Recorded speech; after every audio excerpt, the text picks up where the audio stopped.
আচ্ছা সুমন, হ্যাঁ স্যার। তুমি এক্সেল প্র্যাকটিস করছো তো? হুম। আচ্ছা, এখানে এক্সেলে আমি দেখতে পাচ্ছি তুমি লিস্ট বানিয়েছো প্রোডাক্টের, তাই তো? হ্যাঁ। তো এখানে একই প্রোডাক্ট বারবার রিপিট আছে। আচ্ছা, ওগুলোকে আলাদা আলাদা প্রাইসে আছে, তাই তো? হুম।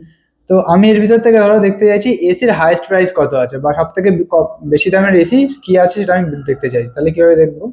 প্রথমে আমাদের যে কোনো একটা সেল সিলেক্ট করে নিতে হবে, then equals to max, then first bracket if, then আবার ফার্স্ট ব্র্যাকেট, তারপর আমাদের প্রোডাক্টের রেঞ্জটা সিলেক্ট করে নিতে হবে।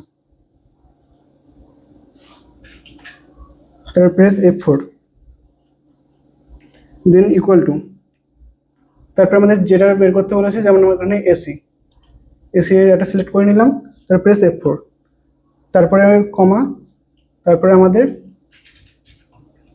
প্রাইসের রেঞ্জটা সিলেক্ট করে নিতে হবে। সিলেক্ট করে নিয়েছি, প্রেস F4, তারপরে আমাদের ফার্স্ট ব্র্যাকেট ক্লোজ করতে হবে, দেন এন্টার। স্যার এখানে বেরিয়ে গেছে হাইস্ট প্রাইস। ওকে।